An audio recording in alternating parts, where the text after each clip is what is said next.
Good evening, everyone. A high sign if you can hear my voice. Thank you, one and all. Appreciate it.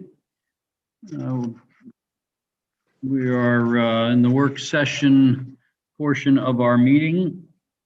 I have nothing specifically delineated. The agenda has been distributed. We will review that now. The minutes from October 12 have been included in that distribution. They look okay? Everybody okay? Thank you. Appreciate it.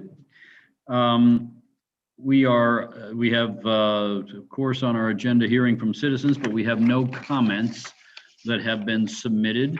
We'll make that notation for the record. We have a public hearing this evening. It's to consider the keeping of chicken hens in single-family zoning districts. That has been through the Board of, through Planning and Zoning. I'm sure Alderman Frautschi will be interested in the matter, or is interested in the matter. I understand there's been a variety of options that have considered, and one came back with a 5-4 vote. The alternatives on that were, thank you. Alternatives on that were pretty soundly defeated, but that one did pass narrowly on 5-4 vote. So we are gonna conduct a public hearing on that measure as we're required to do. And I'll open that unless anybody has any comments or concerns with that process. Okay, thank you. We'll take up that public hearing.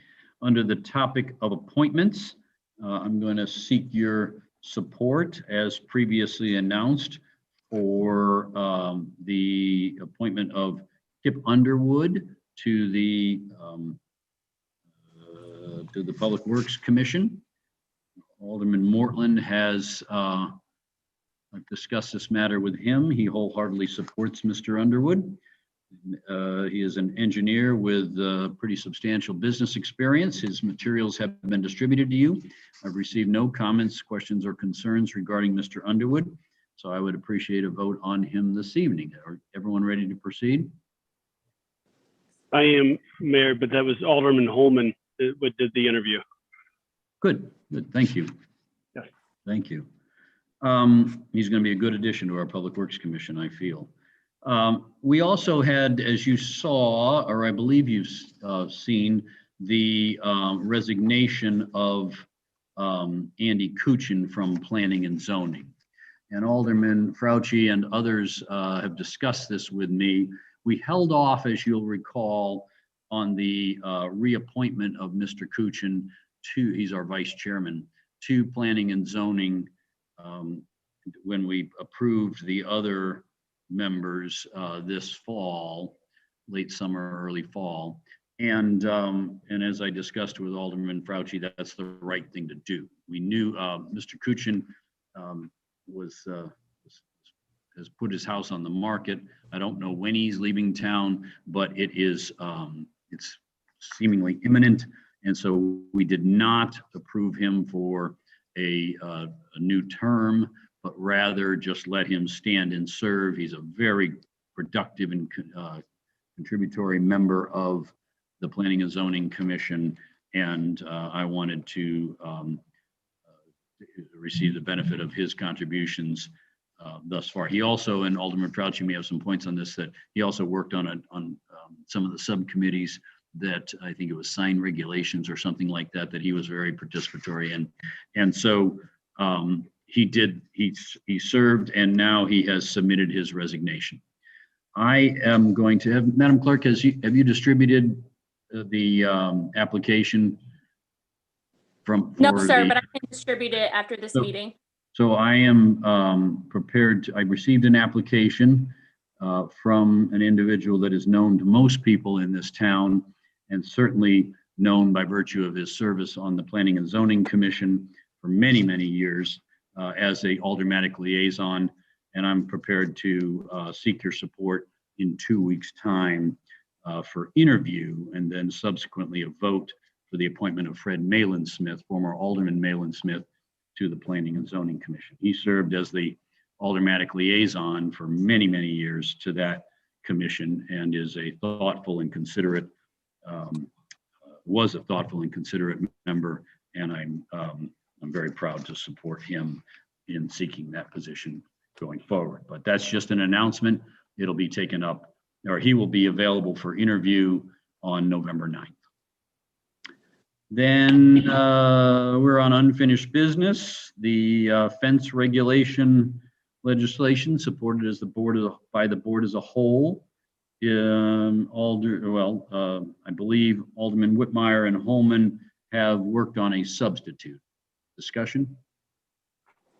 Yes, I've worked on that substitute with them also, Mayor, recommending a substitute to put together all of the changes that were brought forward out of planning and zoning. Good, thank you. Yeah, and I didn't mean that as an exclusive term. I just thought that they were, I apologize.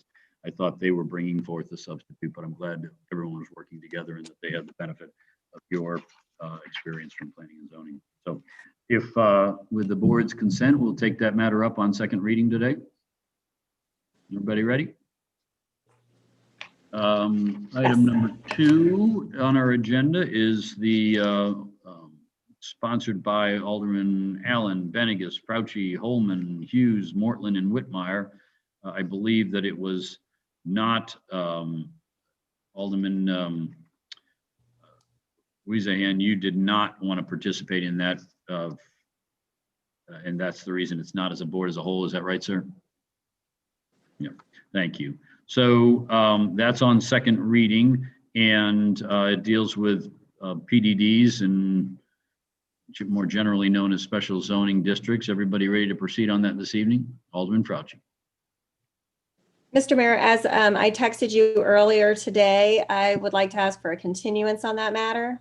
You did. I apologize. I knew that. I appreciated your approach, your outreach, and I have that highlighted on my sheet, and I just overlooked it. But thank you for letting me know of your intention. I'll recognize a continuance motion, and that'll be pushed till November 9th. Great, thank you. Item number 3 is the bill dealing with architectural review. It's sponsored by the board as a whole. Alderman Benegas, you ready to go? Where is Alderman Benegas? Oh, there he is. Sorry. I'm here, Mayor. Yes, as far as I know, it's ready to move forward. Terrific. Everybody all right with that? Yes. Thank you.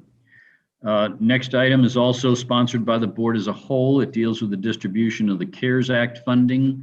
As you may recall, there was a substantial debate, and this kind of goes to Alderman Hughes's request for information that I gained by virtue of my position and participation in area organizations. But there was a substantial debate that went on for an extended period of time dealing with how the CARES Act funds should be distributed.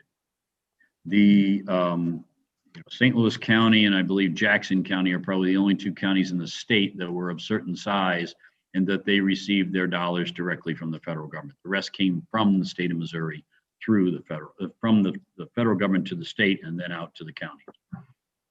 So St. Louis County had those dollars distributed directly from the federal government, and the request was made by the community that they be distributed on a per capita basis, and that they be distributed on a per capita basis for very specific items, costs incurred unbudgeted as a result of the pandemic, providing public safety and support to the community. That is, there was a very important discussion that went along that they should be distributed based on need. And the ultimate decision was made by St. Louis County to distribute them based on a per capita basis. So these dollars are being distributed in that fashion. We will receive them for the qualifying expenses that we incurred, and we have entered into a hold harmless agreement with St. Louis County, which is a very important part of this negotiation. that said, if in fact they are not, some subsequent determination was made that they weren't for qualifying purposes, that we would pay them back. But Mr. Shelton and Chief Cavens assure me that all of the expenses we incurred qualified under the regulations for the receipt of those funds, and so they are properly being distributed to us and applied to those items. That's what the bill says, and if you're ready, I'm ready to second read that tonight. Everybody okay? Under new business, we've got the keeping of chicken hens legislation that will be first read. And I look forward to hearing from Alderman Fauci and others that are interested in the matter on the deliberations that have gone forth to bring this matter to the attention of the board and how we should best proceed. I appreciate her work on it at the planning and zoning level, and be glad to consider anything that should be brought to the board's attention. Yes, ma'am. I'd like to sponsor that, please. Yep. Thanks. If you're, I'm sorry, Alderman Fauci, you said you'd like to sponsor that, and I thought you wanted to comment on that. So you will be the sponsor. Thank you. I just assumed you were looking for a sponsor. I am. Thank you. I misheard you. Excellent. Your internet connection was, or mine. Somehow it was. I only heard about everything. Unfortunately, with the rain, we may have that tonight. Right. So thank you. That bill will be sponsored by Alderman Fauci. Item number 6 is a bill dealing with hours of construction. I could use a sponsor on that, please. Alderman Holman. I'd be happy to sponsor that as well. Thank you. Alderman Fauci. Okay.